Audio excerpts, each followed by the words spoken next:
మనపల్లె మన పంటల ఛానల్కి స్వాగతం. ఈరోజు 23వ తారీఖు 7వ నెల 2026 సంవత్సరం గురువారము. మదనపల్లి పూల మార్కెట్లో ధరలు అయితే తెలుసుకున్నాం. మరి లైక్ అయితే కొట్టండి. అన్న పేరైతే ప్రతాప్ రెడ్డి, కే పేరు మండి, మదనపల్లి. బంతిపూలలో రెడ్ బంతిపూలు క్లాసు కిలో 40 రూపాయలు, ఎల్లో బంతిపూలు క్లాస్ కిలో 40 రూపాయలు, చామంతుల్లో సెంట్ వైట్ చామంతి నెంబర్ 1 250 రూపాయలు, సెకండ్ 200 రూపాయలు, మూడో క్వాలిటీ 150. సెంట్ ఎల్లో చామంతి నెంబర్ 1 క్వాలిటీ 250 రూపాయలు, సెకండ్ క్వాలిటీ 200, మూడో క్వాలిటీ 150. పర్పిల్ చామంతి క్లాసు 100 రూపాయలు, సెకండ్ క్వాలిటీ 80 రూపాయలు.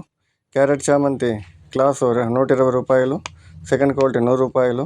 రోజాలలో ఆర్కస్వి రోజా క్లాసు కిలో 100 రూపాయలు. మిరబుల్ రోజా క్లాస్ ఐటమ్ కిలో 100 రూపాయలు, సెకండ్ క్వాలిటీ 80 రూపాయలు. కలర్ రోజా కిలో 250 రూపాయలు. పెద్ద రోజాలు కిలో 100 రూపాయలు. కాగడాలు కిలో 200 రూపాయలు. లిల్లీ పూలు కిలో 60 రూపాయలు. కనకాంబరాలు కిలో 400 రూపాయలు. జాజిమల్లి సన్న మొగ్గలు కదిరిమల్లి పూలు కిలో 300 రూపాయలు. పన్నీరాకు కిలో 50 రూపాయలు. ఇది మదనపల్లి పూల మార్కెట్ ఈరోజు ధరలు.